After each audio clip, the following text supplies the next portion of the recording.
Recently, my parents surprised me 26 male and my siblings mid-teen and 19 with a ski trip this December, the day after Christmas. My parents offered to pay for my expenses and said my wife, 24, was welcome to come, but she'd need to pay her own way.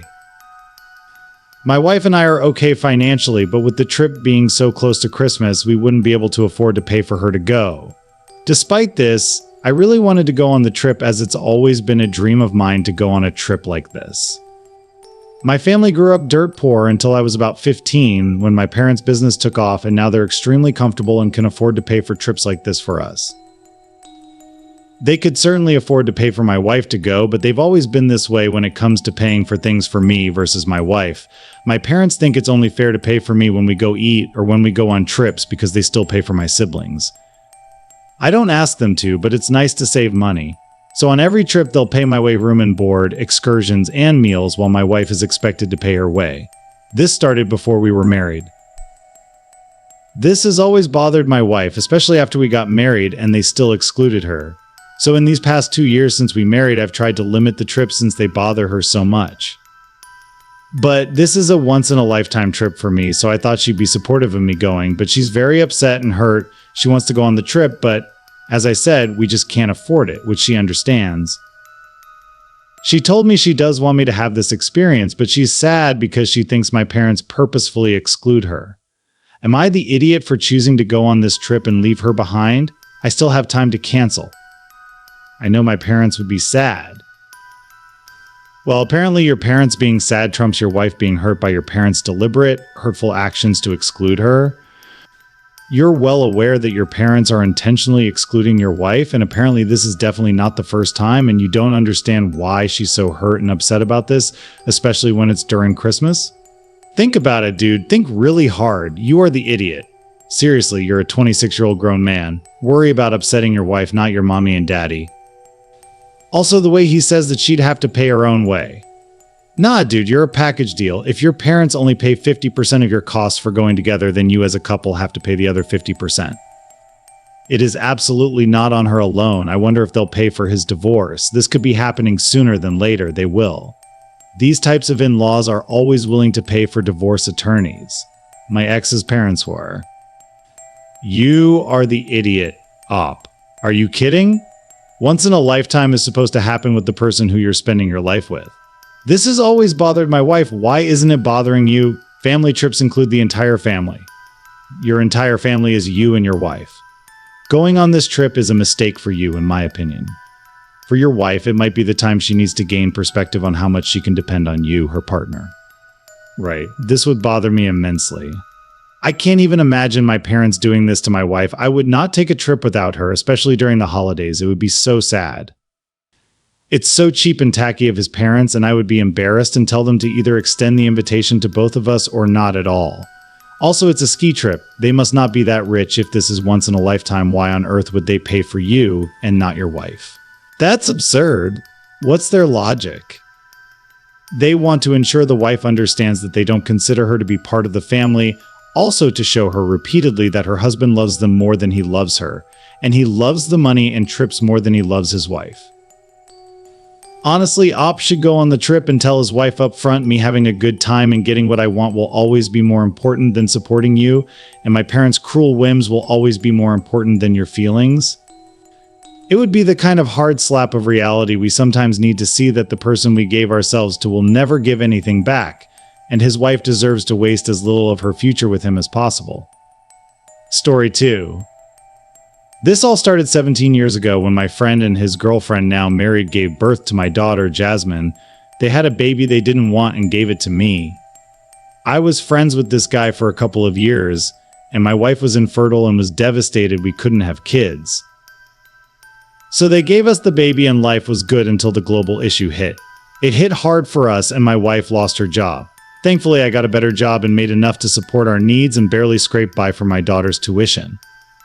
Now, on the other hand, my friend and his wife are living on cruise ships. He makes a lot of money, so much that he basically lives on cruises and owns a nice condo in Honolulu. They wanted to visit my daughter, and during dinner at a fancy restaurant paid for by them, they offered to pay 20% of my daughter's tuition. My daughter said, Why not more than that? And they told her she wasn't their responsibility as they gave her to my wife and me. Dinner was very awkward after that. Outside, I called my friend an idiot for not paying my daughter's tuition. I said he makes very good money and he can afford to pay the tuition. He told me off, left, and returned to his fancy condo while my daughter was in her room crying, claiming she hated her father so much that she blocked all contact with her biological parents and claimed she hated them and never wanted to speak to them again. I don't know how I'll cover the $50,000. It's basically half my salary over 2 years. So, am I the idiot? Edit, they offered to pay 20% of her tuition and to pay off her dorm on campus or an apartment off campus. They also wanted to give her $5,000 to spend on food, which I think they need to send more. They also paid for 75% of the daughter's car. They have been incredibly generous despite having no financial obligation to you, and you still demand more. These people gave you the gift of parenthood when you were struggling with infertility and weren't sure if you'd ever have a child. They literally gave you their child and trusted you to be a good parent to her rather than giving her up for adoption elsewhere. And now you're acting like they're idiots for not bankrolling you as a parent. You are the idiot. You wanted their child, which means she's your responsibility. 20% was very generous. Also, if she's getting a dorm plus stipend, then they're paying for more than half, close to 75% for a state school. What about the money you were supposed to put in as a parent? Good job for being entitled and raising an entitled daughter. Agreed, but the grossest part of all of this is that you don't even see that you're literally negating your own parental connection to your daughter for a money grab. You're saying that she's your daughter except when you want money from your well-off friend, and then she's his. It's beyond horrifying. In fact, they've raised an entitled child who will now have to spend her life unlearning the horrible lesson she was taught. Abstracted friend offered something at all, and the way my eyes bugged at the why not more can these people get any more entitled. And now you get 0%. Exactly. The whole panic of how will I pay is ridiculous. You had 17 years to plan for this eventuality, OP. Do what every other parent who does not have a wealthy friend does to manage their child's education. You should have been saving money or take out student loans or apply for scholarships. That man is not her parent. If he were, you wouldn't be. Story 3. My 30F husband 49M and I have been married for 2 years. We have a baby that's almost a year old. I have 2 kids, Rory male, tween, and Emily female, same age as Rory of my own. My husband has 2 sons from a previous marriage, young male teens. My kids had to share a room since they were born, but once I got married, we moved to a bigger house and they could have their own rooms. My daughter was happy about it, but my son had difficulty adapting to it. He didn't like being alone and he got scared a lot, crying all night and peeing himself. But he eventually adapted to the new reality and has been more stable. My husband's sister is getting married in Hawaii and the whole family is going there for a big destination wedding. The idea was for the kids to share rooms in sets of 2. Emily would have to stay with one of my husband's nieces. Rory would share a room with one of his stepbrothers and the other one with another cousin. But that didn't work. Rory says he doesn't want to share a room with any of his stepbrothers because they smell bad. He told me to let him stay with his sister, but Emily didn't want that. The only other option was to put him with one of the other male cousins, but he warns me that if it turned out that they also smelled bad, he would refuse to stay in the room once we were there and he'd go sleep in the rainforest. Finally, I begged my husband to pay for another room so Rory could be alone and I wouldn't have to suffer anymore. But now Emily's mad because she says it's unfair that her brother will have his own room, but she has to share with the cousin she doesn't even know. I think she should understand that her brother has a more challenging time in this kind of situation than her and not make everything more difficult for me. Emily is a really social and extroverted girl. She didn't complain about this issue before. I feel like she's just being petty, but now she's angry with me and I don't know what else to do. Am I the idiot? You are the idiot. Have you ever considered parenting your son? Nope. Too busy making a baby and a new family with your much older and likely wealthier new husband. You've done about as poor of a job of blending this family as possible. Your son gets rewarded for acting up and your daughter's left behind because she doesn't complain enough. You're not parenting your son and it's your daughter that suffers the consequences. They smell bad is not a flipping excuse. Let them sleep in the rainforest. Who's in charge here? You are? Your tween? It sounds like your son calls the shots, not you. Well, of course, the boy has a hard time adjusting at his age if he gets whatever he wants, because he claims others smell bad or you let yourself get threatened by him. Your son learns one thing, whine and moan until he gets what he wants, and it works perfectly. Your daughter gets a worse situation because she did what she was told the first time. Stop trying to be your son's best friend and start being a parent. Story 4. My 36F brother 53M Mike and his wife 52F Chloe believe that the world should revolve around their son Logan 31, and that anyone who thinks differently is wrong and doesn't realize how special Logan is. Note my parents had me when Mike was a teenager, and Mike had Logan at 22, so I'm closer in age to my nephew Logan. Mike and Chloe tell people that Logan does freelance for a living, which is code for Logan being unemployed, playing video games, and generally living like a teenager off school. Mike and Chloe handle all of Logan's adult responsibilities. They send the money every month so Logan can pay rent and have fun. Chloe will cook most of Logan's meals and drop them off at his house. She'll do and drop off all his laundry as well. Mike and Chloe tried getting me to fork over money for a Vegas vacation because I had just taken a trip to Fort Lauderdale and it's not fair that Logan doesn't get to go on vacation as well. I told them heck no because Logan's a 30-year-old man and I'm not going to pay for his vacation. Mike and Chloe told me how selfish and awful I was toward my own nephew.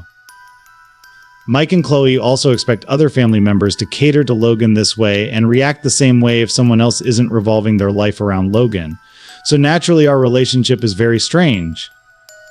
We keep our interactions very superficial and we don't see each other unless we're all at a family event. We were at a baby shower for Mike and my cousin a few days ago. Mike and Chloe came up to me just to criticize me for attending Anna's Logan's ex-fiancé wedding ceremony. Some background information is that Anna was given a list of marriage demands from Mike and Chloe. They expected Anna to provide 3 meals a day and do all the chores while still working full-time. Logan had told Anna that he supported himself through his freelance work. Anna didn't know until then that Mike and Chloe were sending him money monthly and handling all his responsibilities. Logan always insists on going to her house. Anna noped out of that relationship and Anna and I are still friends. I told Mike and Chloe that I'm an adult and can be friends with whomever I want. They raised their voices and said I'm disrespecting them by speaking with Anna after she abandoned Logan and can't see how great he is. I told them that for crying out loud, Logan isn't special and he's an overgrown child. They may have deluded themselves, but stop being mad that nobody else is enabling their fantasy. Family members are divided on what I said. Some agree with what I said because they're tired of Mike and Chloe's demands that everyone's life must revolve around Logan and it had to be said. But others are saying that it was supposed to be a nice family event, and even if I don't mean it, I could have just said sorry instead of causing drama. Am I the idiot? It's not fair that you can go to Vegas and Logan can't. In the name of family, you should support Logan. Cue the tiny violins, you are not the idiot. If they ask you to fork over cash again, just act all innocent and say, I'm not paying for a grown man. He should use the earnings from his freelance work and pay for it himself, and then excuse yourself from the conversation. It needed to be said. You don't need an apology for who you're friends with. I don't blame Anna for noping her butt out of there. I'm surprised she stayed long enough to even get to the fiancé stage. Logan is an overgrown child and his parents have done him a huge disservice in preparing him for the adult world. Anna dodged a bullet. Even if Logan was diagnosed with developmental delay or whatever, the goal would still be to encourage him to be as independent as possible. This will eventually get old and they'll get tired of caring for their adult-aged little kid.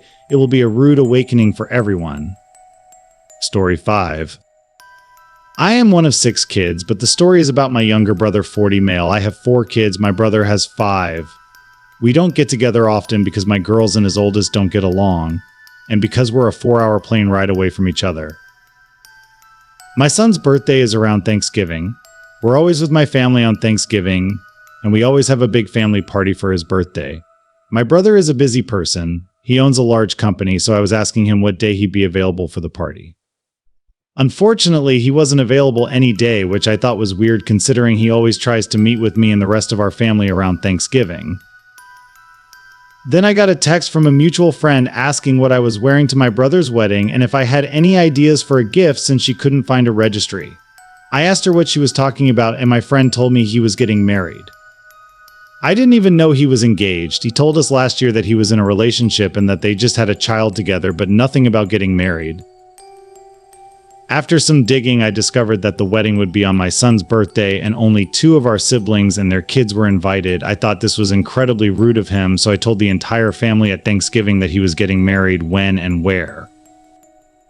Some family members made an appearance at his wedding, and he found out that I was the one who told them about it. He called me the next day screaming at me for ruining his wedding and then blocked me on everything. I'm starting to feel bad, so I wanted to know if I was the idiot. Edit, my brother didn't want a small wedding. There were at least 300 to 400 people at this wedding. Second, the wedding was on my son's birthday, which was very close to Thanksgiving. You are the idiot. Holy moly, clearly he has a reason for not inviting you and the other family. Maybe do some self-reflection on that. You maliciously told your family and they crashed his wedding. I hope your apple falls far away from the tree. Yeah, I'm also not buying the excuse. Well, I only told them because it's my kid's birthday. Nah, Op told everyone because Op found out that they weren't invited to a wedding that they didn't know about via text and acted like a child. No wonder he didn't invite them. I would be livid if someone told the toxic members of my family that I was getting married. The fact that they actually went not being invited says a ton about how toxic they are. Never disrespect someone's right to go no contact. Op, did you ever stop to think that he had his reasons for not wanting certain people there? Of course not. You chose to disclose this information because of your childish reaction to his not wanting you there. I'm sure he has very valid reasons for not wanting you there. Newsflash, the world does not revolve around you or your son's birthday. Congrats on destroying the relationship with your brother. In summary. 1. The husband is being very insensitive to his wife's feelings by going on a trip his parents are purposely excluding her from. He needs to prioritize his marriage over his parents' whims. 2. The adoptive parents are acting very entitled by demanding the bio parents pay more college expenses when they already gave them the gift of their child. The daughter has also learned entitlement from her parents. 3. The mother is playing favorites and enabling her son's bratty behavior while leaving her daughter to suffer the consequences. She needs to be a parent, not a friend. 4. The sister is right to call out her brother and Syl's ridiculous coddling of their 31-year-old son. He's a grown man who needs to act like one. 5. The sister was way out of line revealing her brother's wedding details when she clearly wasn't invited for a reason. She ruined his day out of pettiness over her son's birthday party. The common themes are respecting others' boundaries, not acting entitled to things, parenting your children properly, and minding your own business and others' affairs, especially if your involvement isn't wanted. Lots of challenging family dynamics in these stories. Let me know if you need any clarification or have additional thoughts.